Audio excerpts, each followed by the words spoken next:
Escucha, oh hombre, el Señor te ha declarado lo que es bueno. ¿Y qué pide el Señor de ti? Solamente hacer justicia y amar la misericordia y humillarte ante tu Señor. No desatiendas, pues, el clamor de los profetas. Bienvenidos al bosquejo de la lección número 5. Prácticamente, como ya es costumbre, bosquejaremos esta lección en 3 objetivos. En el primero, escucharemos cuál es el clamor de los profetas. En el segundo, estudiaremos los pecados de Sodoma y Gomorra. Finalmente, entenderemos la relación entre Cristo y la justicia. Primer objetivo, el clamor de los profetas. La lección arranca con el ministerio de Samuel, pues a este profeta los ancianos pidieron que colocara un rey. Ante esta petición, Samuel les explica lo que el rey podría hacer, como por ejemplo, podría ser abuso de autoridad, cometer injusticias, en fin, para que ellos entendieran el peligro que podía venir. A pesar de ello, insistieron y sabemos que el primer rey nombrado fue Saúl, quien tristemente, a pesar de desear tener un buen gobierno, terminó cometiendo terribles pecados.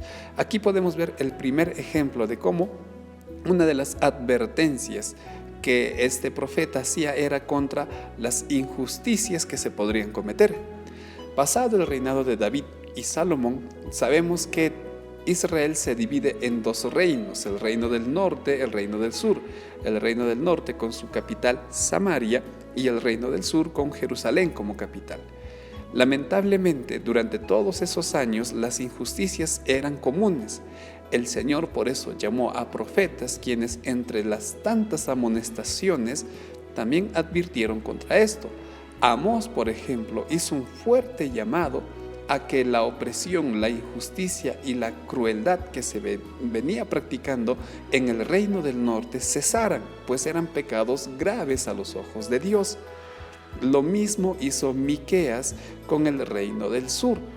Igual los abusos, las injusticias y aún los sobornos o la compra de justicia, entre comillas, con dinero, eran condenados por este profeta. Entonces, en esos 3 ejemplos podemos ver cómo los profetas, junto con pecados de idolatría, hechicería o fornicaciones, también hacían una severa advertencia contra la práctica de injusticia. Por eso, de repente se pueda aunar a esto el llamado que hace Miqueas en el capítulo 6, cuando dice: haz justicia y ama la misericordia. A pesar que estos profetas de parte de Dios tenían estos llamados de atención, sus mensajes también incluían, tal como se lee en Amós 5:24 y en Miqueas 7:18 al 20, llamados de perdón, de esperanza y restauración, pues ese era el deseo de Dios.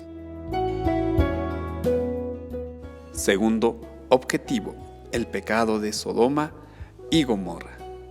En esta ocasión, la lección coge lo escrito en el libro de Ezequiel, cuando este profeta menciona a estas 2 ciudades de Sodoma y Gomorra. Sin embargo, solemos relacionar los pecados de inmoralidad sexual con estas ciudades. Pero lo que Ezequiel escribe en el capítulo 16 va más allá que estas conductas.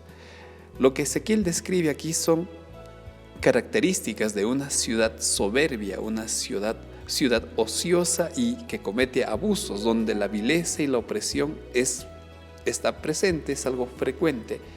En otras palabras, son ciudades llenas de injusticia. Lo interesante de este mensaje es que estos pecados son tan perversos, son tan desagradables a los ojos de Dios como la inmoralidad sexual, como la idolatría. Estos pecados Ezequiel los atribuye al pueblo de Dios. Curiosamente, en el capítulo 32, Ezequiel da como responsables de estos pecados a los líderes, a los dirigentes del pueblo de Dios, a quienes los identifica como pastores. quienes, advierte, en lugar de velar por el bienestar de las ovejas, en lugar de cuidar las necesidades del pueblo, pensaron en sí mismos, simplemente hicieron su trabajo para saciar sus necesidades y no pensar en aliviar las necesidades que hay en el pueblo. Y esto que nos sirva a toda la iglesia, pues más que pensar en nuestra propia satisfacción, también tenemos que velar y pensar en las necesidades ajenas. Estos pecados eran condenables para Dios. Sin embargo, a esta ciudad y al pueblo de Dios que vive o vivía en esa condición de injusticia, Ezequiel también profetiza que vendría el pastor. En el capítulo 32 dice más adelante que vendría el pastor a ayudar a sus ovejas, haciendo una alusión también a la obra de nuestro Señor Jesús, y esto es lo que vamos a estudiar en el siguiente objetivo. Pero recordemos que Sodoma y Gomorra no solo cometieron pecados de inmoralidad sexual, también la injusticia y los abusos eran pecados tan desagradables como los otros de los que ya se conoce de estas ciudades de Sodoma y Gomorra. Tercer objetivo: Cristo y la justicia. Pasamos ahora a ver lo que escribió sobre la injusticia el profeta Isaías, quien en el capítulo 59 da una descripción sombría de lo que era la condición del pueblo de Dios. En ella, en el versículo 14, se lee que el derecho se retiró, la justicia está lejos, la verdad tropezó y la equidad no vino.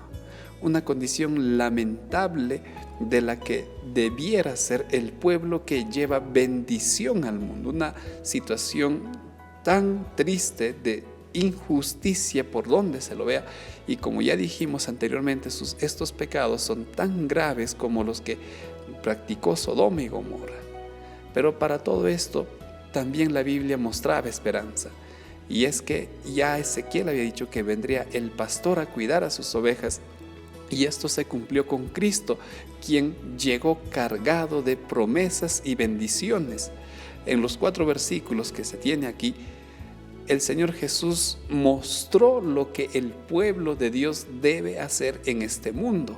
A Cristo se le conoció como el príncipe que traería paz, aquel que no se cansaría de hacer justicia, quien gobernaría con justicia y por fin daría a los pobres, a los oprimidos, esa ansiada paga que tanto esperan.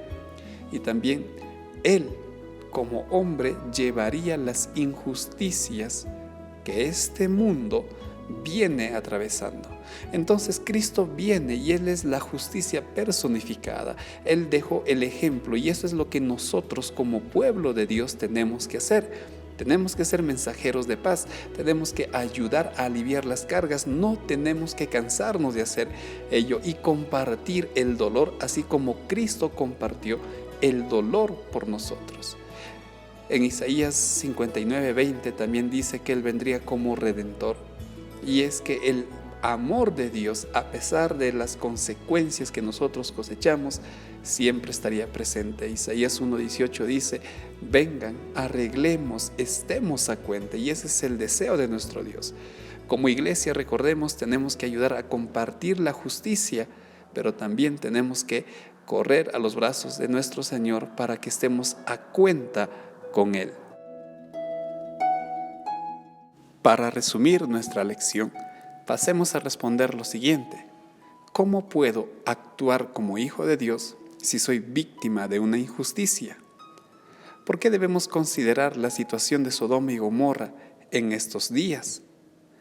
¿Por qué, al imitar a Cristo, puedo ayudar a impartir justicia y aliviar el sufrimiento de las víctimas?